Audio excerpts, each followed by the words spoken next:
John I Tzimiskes is perhaps one of the lesser-known emperor of the Romans, having only reigned for 7 years between 969 and 976. However, this does not in any way diminish his reputation as a whole, as, during his reign, he was one of the most successful Roman emperors, especially in terms of conquest since the time of Justinian the Great 4 centuries earlier. Tzimiskes was born into the Kurkos family, a clan that was well established as part of the Byzantine military aristocracy of Anatolia. He was a distinguished general, known as a bold and daring leader, having taken part in the Cilician campaigns of Emperor Nicephorus Phocas during the year 963, where, after attacking the city of Adana, he defeated a joint Arab army of the Cilician city-states, massacring 5,000 survivors atop a hill that ran red with the blood of the defeated Arabs. After this battle, quite ominously, the mountain was renamed the Mountain of Blood by the Arabs. After this battle, Tzimiskes laid waste to the suburbs of Adana, Tarsus, and Mospoestia. He sent letters into their cities saying he would soon return to slaughter them all, before leaving Cilicia due to an ongoing famine. In the summer of 965, after the Romans had established control over Cyprus and expelled the Arabs, they returned to Cilicia, led by Emperor Nicephorus Phocas and General Tzimiskes, who at this time was Domesticos of the East, which essentially meant that he was among the highest in stature of Roman commanders, and along with them was General Leon Phocas, the younger brother to the emperor. Cilicia was conquered, the Arabs were expelled, and Arab raids that had been launched from the area into Byzantine territory for 3 centuries had finally been put to an end. Unfortunately for Tzimiskes, however, in 965 he was stripped of his position and put under house arrest in eastern Anatolia by the emperor, who had grown to distrust Tzimiskes, and here he would remain in this position until the year 969. Now, in the late winter months of the year 969, sources tell us that Empress Theophano, the wife of Nicephorus Phocas, and the mother of the 2 junior emperors, Basil and Constantine, allowed for Tzimiskes to return to Constantinople from his exile in the east. However, this was not to be any simple visit to the Queen of Cities. Tzimiskes had a plan. Although it is not certain that Theophano allowed for Tzimiskes' entry into the palace on that snowy winter's night, but what we do know is Tzimiskes had entered into an alliance with Michael Vurtzes, who had conquered Antioch a few years earlier, and afterwards, like Tzimiskes, had been dismissed by Emperor Phocas from his position of Dukes of Antioch, due to the city being heavily damaged by fire during the Roman conquest. Vurtzes had men loyal to him inside the city palace, who hoisted Tzimiskes up and over the palace walls that had been built by Phocas due to his ungrowing popularity within the city of Constantinople, owing to his many unpopular decisions he made as the emperor. Tzimiskes, Vurtzes, and their confidants within the palace made their way to the emperor's bedchambers, finding Nicephoros in his unlocked chambers, sleeping on the floor atop a bearskin mat. The conspirators promptly murdered the emperor, decapitating his head and placed it in the window of the palace, prompting fear in the guards. Tzimiskes then promptly rushed to the throne room, where he donned himself in the imperial regalia. Basil Lecapenos, the director of the palace and head of the Senate, with whom Tzimiskes had campaigned with a decade earlier, was immediately summoned by the new emperor. And so Tzimiskes was proclaimed there by the entire palace, alongside the Macedonian emperors Basil and Constantine. Heralds were sent throughout Constantinople, proclaiming the new senior emperor. Relatives of the now former emperor, Leon Phocas and his son Nikephoros, were soon arrested in Constantinople and sent into exile, with Tzimiskes being crowned in the Hagia Sophia 2 weeks later. There was no popular uprising or struggle within Constantinople regarding the change in emperors. Tzimiskes had expertly handled the coup, which meant that any opposition that could have been presented by the Phocas clan, who were unpopular, was hastily snuffed out. The 2 junior emperors, Basil and Constantine, became wards of Tzimiskes, who married Theodora, daughter of previous emperor Constantine VII, and the sister of Romanos II. Thus, tying himself to the Macedonian dynasty through marriage, with the promise that any children the pair may have would rank behind Constantine and Basil in terms of inheritance to the throne, though the couple didn't have any children. Due to his 4-year exile, Tzimiskes was not tied to Nikephoros and his many unpopular policies, which included debasing the Roman currency, forbidding the founding of new monasteries, lowering senators' pay, imposing many new taxes on the empire in order to fund his many wars, and limited the wealthy landowners' ability to procure military lands whose revenues financed the empire's soldiers. Along with this, Tzimiskes still held considerable military prestige due to his history of campaigning in the east. He pinned the blame for Nikephoros' gruesome death on the Empress Theophano and a few of his subordinates during the coup, a convenient scapegoat, and Theophano was exiled.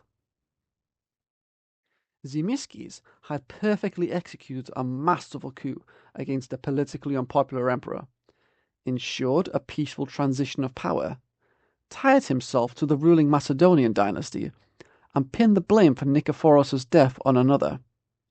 The new emperor had already shown himself not just to be a master of war, but a cunning political genius.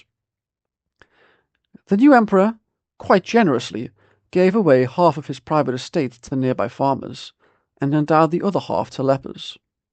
Whether this was done as an act of pure charity, or to score pious political points, or even perhaps a mix of both, is something to ponder. The new emperor now undid many unpopular policies of the previous administration, including increasing the pay of senators, granting a tax break to the Armeniacon theme, and ended the persecution of the Jacobite patriarchy. He also promoted Bardas Skleros, his former brother-in-law and head of the prominent military family of Skleros, to an all-purpose military officer. This would set up a rivalry between the Skleros and Phocas clans for the next 2 decades. In regard to foreign affairs, Tzimiskes ended a pointless war in southern Italy that had been started by Nikephoros II and was being fought against Otto I of the Holy Roman Empire. Tzimiskes gave his niece Theophano as a bride to the son of Otto, who would later become Otto II. However, Tzimiskes would now face another war on 2 fronts. To the north, the Rus had begun asserting authority with attempts to subjugate Bulgaria, and in the east, the Roman conquest of Cilicia and Antioch had angered the Muslim world, with a new power in the region, the Fatimids, beginning to assert their authority within Syria. The Kievan Rus, who had emerged out of Scandinavian adventurers, who had founded many trade settlements in what is modern-day Russia and Ukraine, assimilated with the local Slavic populations, and, over time, the settlements they had founded had grown in size and became permanent towns. Now, with their capital at Kiev, under their king Sviatoslav, the pagan Kievan Rus would expand in all directions, subjugating smaller polities until they came upon the Romans in the south, with raiding ships reaching as far as Constantinople, and in their east, the Khazar Khanate. The emperor would set off to deal with the Kievan Rus first, while his generals held the eastern front. The first skirmish between the Romans and the Rus would occur in 970, with the Rus, having recently conquered northeastern Bulgaria, sending contingents into Roman territory that were defeated by Bardas Skleros.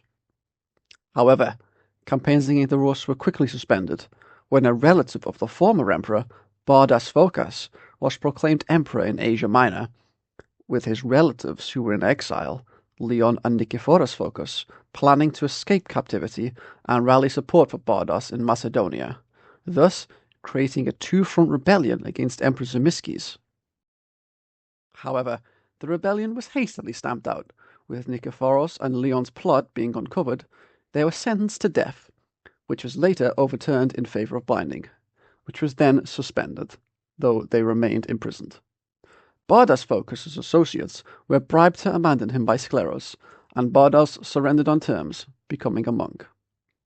The next year, in spring 971, Tzimiskes sent a fleet armed with Greek fire to blockade the mouth of the Danube River, while he personally led an army into Bulgaria.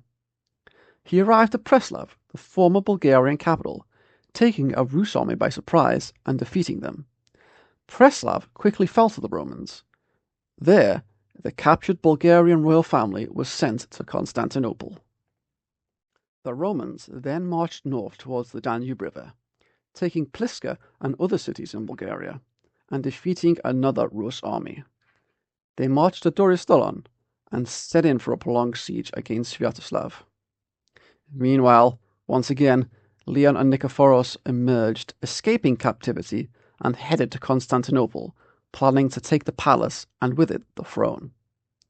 However, their plot was quickly uncovered, and they were finally blinded and exiled once more, thus ending their rebellions once and for all.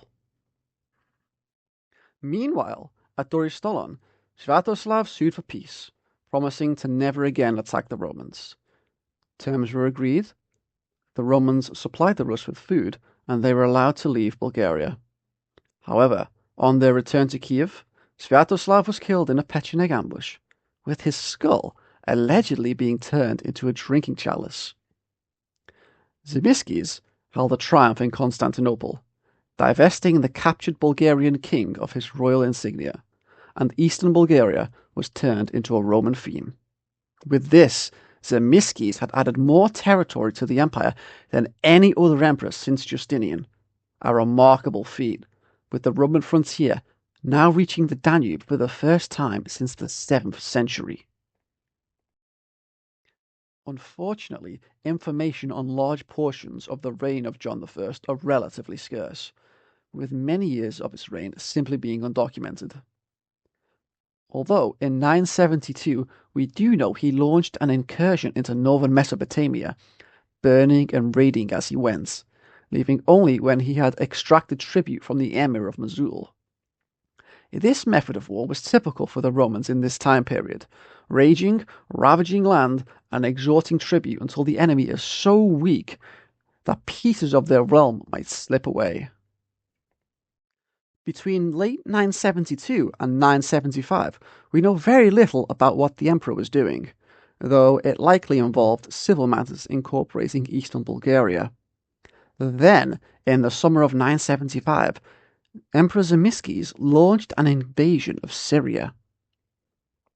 Matthew of Edessa, writing in the 12th century, quotes letters from Tzimiskes sent to an Armenian prince, saying he conquered as far south as Nazareth, with his intent being to liberate the Holy Sepulchre in Jerusalem from the Muslims.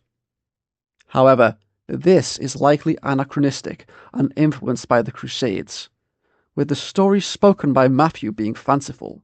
Tzimiskes did not take his armies into Palestine. Instead, the goal of his Syrian incursion was likely that of his Mesopotamian campaign, to pillage, raid, and plunder while imposing tribute, thus softening the region for any further Roman incursions that may occur in the future.